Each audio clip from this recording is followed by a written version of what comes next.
हर रोज हमारा ब्रेन एक set pattern पर काम करता है। हम हर रोज सुबह उठते हैं, फ्रेश होते हैं, ब्रश करते हैं और अपने काम में लग जाते हैं। हम हर रोज वही काम करते हैं और फिर वापस सेम रास्ते से घर आ जाते हैं। फिर हम डेली वही इंस्टाग्राम चलाते हैं, यूट्यूब पर बकवास से न्यूज देखते हैं। इस तरह से ना तो हम डेली कुछ अलग कर रहे हैं और ना ही कोई अलग इन्फॉर्मेशन कंज्यूम कर रहे हैं। ऐसे में अगर आपका ब्रेन कमजोर हो गया है तो इसमें हैरानी की क्या बात है। दिमाग और हमारी बॉडी एंटी फ्रेजाइल ऑब्जेक्ट्स है। जहां फ्रेजाइल ऑब्जेक्ट्स पर प्रेशर पड़ने से वो टूट जाते हैं, वहीं एंटी फ्रेजाइल ऑब्जेक्ट्स प्रेशर झेलकर और भी स्ट्रांग बन जाते हैं। अगर आप हर रोज एक डंडा अपनी टीवी को मारोगे तो आपका टीवी टूट जाएगा क्योंकि वो फ्रेजाइल है। लेकिन अगर आप हर रोज एक डंडा खुद को मारोगे तो 1 साल के बाद आप पर वो डंडा असर ही नहीं करेगा। इसलिए इस वीडियो में मैं आपको कुछ ऐसे छोटे छोटे एक्सरसाइजेस बताने जा रहा हूं जिसकी हेल्प से आप अपने ब्रेन को स्ट्रांग बना सकते हो। Number 1, brush your teeth with the opposite hand. हम में से ऑलमोस्ट हर कोई सुबह उठकर सबसे पहले ब्रश करता है। इसी से आपके हर दिन के पैटर्न की शुरुआत होती है।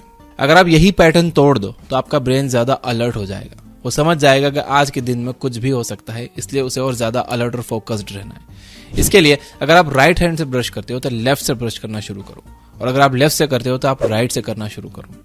जब कुछ दिन के बाद आपको अपोजिट हैंड से ब्रश करने की आदत लग जाए तो आप फिर से स्विच करके ओरिजिनल हैंड से ब्रश करने लगो।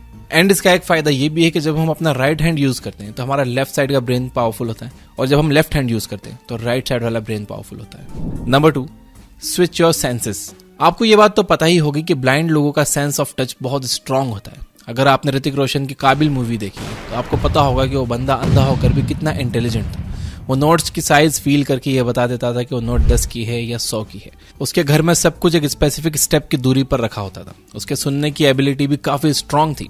जब आपका एक सेंसरी ऑर्गन बंद हो जाता है तो आपके ब्रेन को उस सेंसरी ऑर्गन से मिलने वाली इंफॉर्मेशन प्रोसेस नहीं करनी पड़ती। उसके पास थोड़ा सा स्पेस बच जाता है जिसका यूज वो दूसरे कामों को एफिशिएंट तरीके से करने के लिए यूज करता है। अगर आप किसी काम को करते वक्त अपने कुछ सेंसरी ऑर्गन्स को ऑफ कर दो तो आप फास्ट काम कर पाओगे। फॉर एग्जाम्पल, आप कंप्यूटर पर टाइपिंग सीख सकते हो जिसमें आप बिना कीबोर्ड की तरफ देखे चीजें लिखने की कोशिश करते हो। आप बिना देखे चीजें ड्रॉ करने की कोशिश कर सकते हो। आप अपने घर वालों के चलने की स्टाइल से उन्हें आइडेंटिफाई करना सीख सकते हो। Number 3, puzzles. गेम्स आपके ब्रेन को शार्प कर सकते हैं, लेकिन यहाँ पर मल्टीपल लेवल्स वाले एडिक्टिव गेम्स की बात नहीं हो रही है। यहाँ पर कुछ सिंपल और क्लासिक गेम्स की बात हो रही है, जैसे sudoku, solitaire, chess, crossword puzzles, 2048 and visual puzzles. Chess खेलने से आपकी स्ट्रेटेजी बनाने की पावर इंक्रीज करती है। जीनियस चेस प्लेयर्स 12 से 15 मूव्स आगे की सोचते हैं। इसका मतलब यह है कि वो जानते हैं कि अगली 12 चाल में आप क्या चलोगे, वो क्या चलेंगे, और उनकी चाल देखकर आप फिर से क्या चलोगे। इस तरह से वो आपको फंसाने के लंबे प्लान्स बना पाते हैं। अगर आपकी भी इस तरह की long term thinking ability develop हो जाए तो आप भी लॉन्ग टर्म प्लान बना सकते हो और फ्यूचर में आने वाली प्रॉब्लम्स को प्रेजेंट में देखकर उनका सॉल्यूशन निकाल सकते हो। Number 4, the switching game.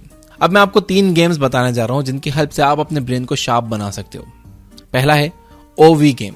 अपने लेफ्ट हैंड से ओके का साइन बनाओ और राइट से विक्ट्री का। इसके बाद आप अपने राइट से ओके का बनाओ और लेफ्ट से विक्ट्री का। इसी काम को 10 बार रिपीट करो। The circle triangle game. अपने लेफ्ट हैंड से हवा में एक सर्कल बनाओ और राइट हैंड से एक ट्रायंगल। कोशिश करो कि ये दोनों शेप्स परफेक्ट बने, वो भी एक साथ। ये सुनने में जितना इजी लगता है असल में उतना है नहीं। एक बार आप लेफ्ट से सर्कल और राइट से ट्रायंगल बनाने में कामयाब हो जाओ तो फिर स्विच करके अपने राइट से हवा में सर्कल बनाओ और लेफ्ट से एक ट्रायंगल बनाओ। Try to write with both hands. आपको 3 इडियट्स का वायरस तो याद ही होगा। उसने अपने ब्रेन को ऐसा ट्रेन कर लिया था जिससे वो दोनों हाथ से लिख सकता था।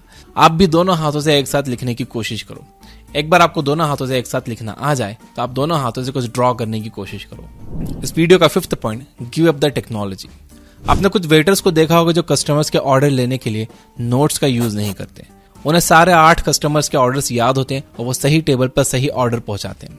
लेकिन हम में से बहुत से लोग छोटे छोटे काम के लिए भी टेक्नोलॉजी का यूज करते हैं। हम 17 को 34 से मल्टीप्लाई करने के लिए भी कैलकुलेटर का यूज करते हैं। शॉपिंग लिस्ट की चीजों को याद करने के बजाय उन्हें अपने फोन में सेव करके रखते हैं। हमें अपने घर में किसी का भी फोन नंबर याद नहीं रहता। हम इवेंट्स को भी याद रखने के लिए रिमाइंडर्स का यूज करते हैं। तो हो सके तो ये छोटे छोटे काम अपने ब्रेन पावर से करने की कोशिश करो। सबसे पहले आप अपनी लाइफ के 5 इंपॉर्टेंट लोगों का नंबर याद कर लो। इसके बाद आप जब भी नेक्स्ट टाइम शॉपिंग करने के लिए जाओ तो आप लिस्ट ना बनाकर चीजें याद करने की कोशिश करो। लिस्ट याद रखने के लिए मैं आपको एक सिंपल सी ट्रिक बताता हूँ। हर लिस्ट के आइटम्स को कुछ कैटेगरीज में बांट दो। फॉर एग्जाम्पल, क्लीनिंग प्रोडक्ट्स में डिटर्जेंट, कपड़े और बर्तन धोने का साबुन, शैम्पू, नहाने का साबुन, हैंड वॉश और स्क्रबर जैसी चीजें आ जाएंगी। खाने के सामान में शुगर, सॉल्ट, ड्राई फ्रूट्स और मसाले आ जाएंगे। इस तरह से आपकी जो भी लिस्ट है उनके आइटम्स को कैटेगरी में रखकर इंडिविजुअल आइटम्स को याद रखने के बजाय उन कैटेगरीज के आइटम्स को याद कर लो। सिमिलरली अगर आपको नंबर्स याद करने हैं तो उन्हें भी छोटे छोटे ग्रुप्स में याद रखो। 9876543210 की तरह याद न करके आप 9876543210 की तरह याद कीजिए। यह टेक्निक आप किसी भी लंबी चीज को याद करने के लिए इस्तेमाल कर सकते हो। उन्हें छोटे छोटे ग्रुप्स में बांट दो और फिर उन ग्रुप्स को याद कर लो। Number 6, do something different. जैसा कि मैंने वीडियो के शुरू में कहा, हम एक सेट पैटर्न पर ऑपरेट कर रहे हैं। हम हर रोज वही सेम काम करते हैं। अगर आप दिन की शुरुआत अपोजिट हाथ से ब्रश करने से करोगे तो आपका ब्रेन पूरे दिन के लिए अलर्ट रहेगा। लेकिन आपको यहाँ पर रुकने की जरूरत नहीं है। आप दूसरी जगहों पर भी कुछ डिफरेंट ट्राई कर सकते हो। फॉर एग्जाम्पल, आप काम पर जाने के लिए एक डिफरेंट रास्ता चुन सकते हो। आप नेक्स्ट टाइम अपने फेवरेट रेस्टोरेंट न जाने के बजाय कोई नया रेस्टोरेंट ट्राई कर सकते हो। आप कपड़े खरीदते वक्त दुकान वाले से कुछ डिस्काउंट मांग सकते हो।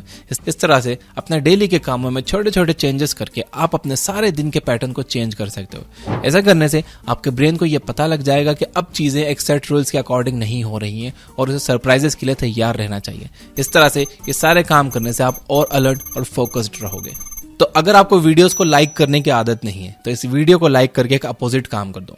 अगर आप मेरे वीडियोस को लाइक तो करते हो लेकिन कमेंट नहीं करते हो तो आप कमेंट भी करिए कि ये वीडियो आपके लिए हेल्पफुल था या नहीं। अगर आपको नहीं समझ में आ रहा है कि क्या लिखना है तो यस जरूर लिखिए। और ये बुक ऐप पर स्कॉट जी हेल्फोर्ड की बुक एक्टिवेट योर ब्रेन की हिंदी बुक समरी जरूर सुनिए। और इसके अलावा आप डेविड पॉल मटर की बुक ब्रेन मेकर की फ्री समरी भी सुन सकते हो। अब अगर आप मेरी लेटेस्ट वीडियो देखना चाहते हो तो राइट साइड वाली वीडियो पे क्लिक करो। और अगर आप दिमाग को तेज बनाने वाले 10 फूड्स के बारे में जानना चाहते हो तो लेफ्ट साइड वाली वीडियो पे क्लिक करो। Finally, you guys are amazing. Keep reading, keep learning, keep growing. Thank you for watching.